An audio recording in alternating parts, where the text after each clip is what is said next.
आज इनकी मेहनत से एक महिला अब निकली है कि मैं भी जो है आवाज उठाती हूँ कि हमारा जो शोषण, जो बाबा साहब अम्बेडकर जी ने जो हमें अधिकार दिए थे, वो सारे धीरे धीरे लुटते जा रहे हैं। तो कितना शोषण करेगा? शोषण करने वाला के भी इंतहा होती है। एक ना एक दिन तो इन राक्षसों का अंत आएगा। हम असुर नहीं है, ये राक्षस असुर है जो सत्ताधारी बैठे हैं। आम आदमी पार्टी की 40 ब्राह्मणों को टिकट, 44 बनियों का टिकट। क्यों भाई? वोट हमारी, राज तुम्हारा, तो जूते ना लग जाए तुम्हारे मुंह। क्या अंबानी अडानी ने बाहर विदेशों में मकान बना लिया? उन्हें डर है ना, जिस दिन जूता लेकर निकलेगी तो जो है ना मुंह छिपाने के लिए जगह नहीं बचेगी। जय भीम साथियों, जय भीम संसार पर हमारे साथ में जंतर मंतर पर मौजूद हैं राजबाला जी। बात करेंगे। नमस्कार जी, जय भीम, जय संविधान। कौन सी संस्था से? मैं सक्षम स्त्री एवं चाइल्ड डेवलपमेंट फाउंडेशन से जो है बिलोंग करती हूँ। और जो है ना,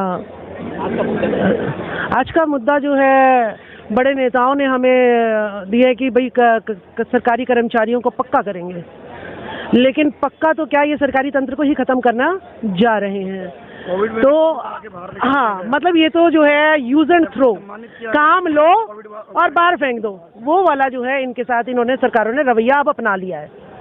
थोड़े टाइम के लिए रखें फिर हाँ, यूज एंड थ्रो है जी। जब इनको लगा कि भाई आज चाहिए, कोविड में कितना जो है ना इनको बहला फुसला के सारा काम ले लिया और उसके बाद जो है इनके बाहर निकाल दिया। हाँ, सम्मानित करके पहले तो कोविड में, और फिर जब काम निकल गया, जाओ भाई छुट्टी तुम्हारी खत्म।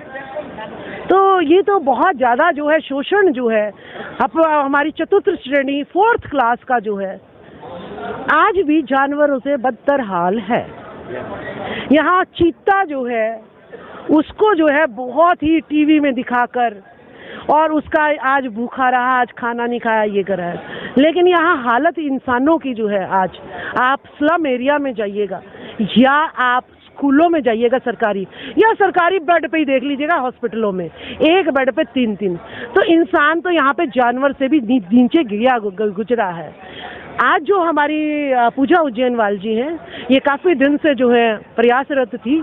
आज इनकी मेहनत से एक महिला अब निकली है कि मैं भी जो है आवाज़ उठाती हूँ कि हमारा जो शोषण, जो बाबा साहब अम्बेडकर जी ने जो हमें अधिकार दिए थे, वो सारे धीरे धीरे लुटते जा रहे हैं। तो अब जो है मुझे सावित्रीबाई फुले बनना पड़ेगा, अब मुझे रमाबाई की तरह जो है त्याग करना पड़ेगा, नहीं तो जो दिया है वो भी लुट जाएगा। हम तो कुछ देने लायक अपनी पीढ़ी को है नहीं, लेकिन कम से कम जो दिया है उसे तो बचा ले।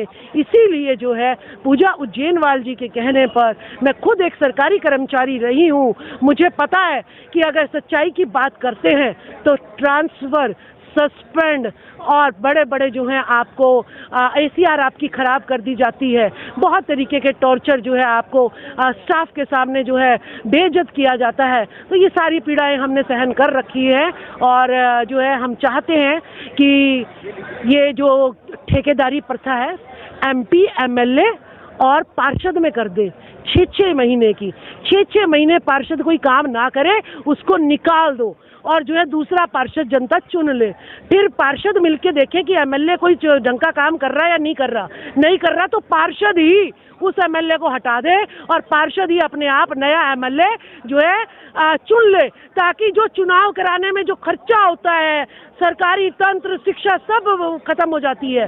तो अब उसके बाद अगर कोई MP गलत काम कर रहा है तो वो MLA जो है उस MP को हटा दे और फिर अच्छे MP को ले आए 6-6 महीने के लिए।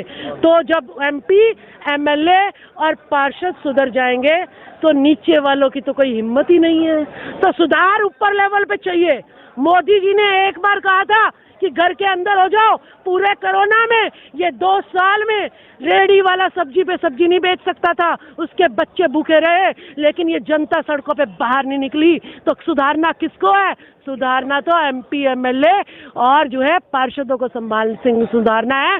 और जो ये संगठन RSS, विश्व हिंदू परिषद, ये आतंकवादी जो संगठन जो चल रहे हैं, जो हमें कहते हैं कि आपको साइंस की जरूरत नहीं है, आपको टेक्नोलॉजी की जरूरत नहीं है, आपको पूजा करने की जरूरत है, ऐसे गंद विचारधारा वाले लोगों को जो है हटाने की जरूरत है। इनको 6-6 महीने की ठेकेदारी पे कर दीजिएगा और बाकी सारे युवाओं को आप परमानेंट कर दीजिएगा। इस देश में गंदगी नहीं रहेगी, गंगा यमुना सरस्वती सब साफ हो जाएंगी। यहाँ पर जो है आपको शिक्षा का स्तर अपने आप ऊंचा मिलेगा। यहाँ पर आपको विदेशों से कुछ चीज मंगाने की जरूरत नहीं पड़ेगी। कच्चा माल जाता है यहाँ से और बन के माल आता है यहाँ पर, बताओ, ठीक है। तो यहाँ पर आप टेक्नोलॉजी सिखाइए, साइंस सिखाइए, उल्टी सीधी चीजें मत सिखाइए कि भाई अगर आदमी का सर कट जाए तो हाथी का सर रख दो और आप जीवित रह जाओगे, ठीक है। अगर किसी की टांग कट जाए तो भाई घोड़े की टांग लगा दो, है। या तो तुम अपने घर में तुम्हारे किसी की टांग हाथ कट जाए तो उस पर फिट करके दिखा दो और वो जिंदा रह जाएगा, तब हम जो है हम भी हाथी गणेश मान लेंगे।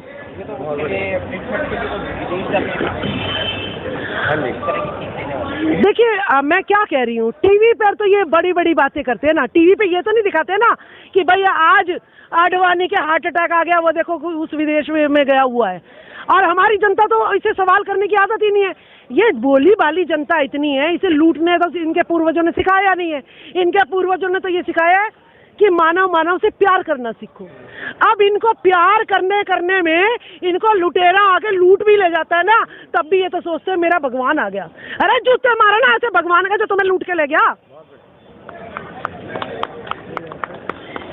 तो ये जो है हमें इतना भी भोला क्या हो ना कि आपका ही घर लूट ले कोई, इतने भी बाबा क्या बनने कि आपकी औरत कोई भगा ले जाए। इतना भी भोलापन किस काम का, जो देश की गुलाम करा दिया। और इस देश की गुलामी तब तक नहीं मिटेगी जब तक ये स्वर्णवादी यहाँ से नहीं जो है सत्ता में रहेंगे, तब तक इस देश की गुलामी नहीं मिट सकती है। नौटंकी करते हैं ये, कभी इसका डर दिखाते, कभी उसका डर दिखाते। असली लुटेरे तुम हो, तुम्हारी शय पर दूसरे लोग लूटने आ जाते हैं हमें। लेकिन भारत की धरती में ये सोने की धरती है, इस धरती में दुनिया लूट के ले गई, फिर भी इसने सोना उपजना बंद नहीं करा। इसकी गेहूं, इसका अनाज, इसके खनिज इसका सोना है। यहाँ की धरती आज भी सोना उपज के देती है हमको। तो कितना शोषण करेगा, शोषण करने वाला के भी इंतहा होती है। एक ना एक दिन तो इन राक्षसों का अंत आएगा। हम असुर नहीं है, ये राक्षस असुर है जो सत्ताधारी बैठे हैं, जो सारे सिस्टम को, सारी शिक्षा को अंधभक्ति में बदलना चाहते हैं, सारी सत्ता को। आज देख लीजिएगा ना, आम आदमी पार्टी की 40 ब्राह्मणों को टिकट, 44 बनियों का टिकट। क्यों भाई? वोट हमारी, राज तुम्हारा, तो जूते ना लग जाए तुम्हारे मुंह पर, हैं? जिस दिन ये जनता 90% जूता लेके लग गई तो देश छोड़ते मिलोगे ना। क्या अंबानी अडानी ने बाहर विदेशों में मकान बना लिया? उन्हें डरा ना, जिस दिन जूता लेके निकलेगी तो जो है ना मुंह छिपाने के लिए जगह नहीं बचेगी। अभी आपने अपने विचारों में कहा कि वर्णों को आकर्षित करें, तो हम विचारधारा से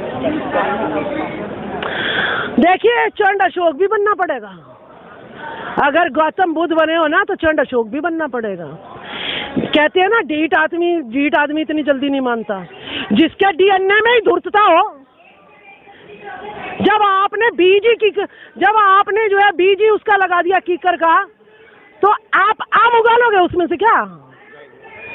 कीकर को तो हटाना ही पड़ेगा जड़ से, तभी वहां पे आम का पौधा उग सकता है, नहीं तो नहीं उग सकता। तो चंड भी बनना पड़ेगा अशोक। भोलेपन में कुछ नहीं रखा, भोलेपन में तो पागल समझ के लूट ले जाते हैं ये। हम भोले भंडारी नहीं रहे। और महिलाओं को सावित्रीबाई फुले ने इतना बड़ा हथियार दे रखा है। उन्होंने उदाहरण पेश किया है कि एक महिला जब गोबर, कीचड़ और चरित्रहीनता के सारे दाग सहकर भी आपके लिए शिक्षा की क्रांति ला सकती है, तो आप भी रुकना मत।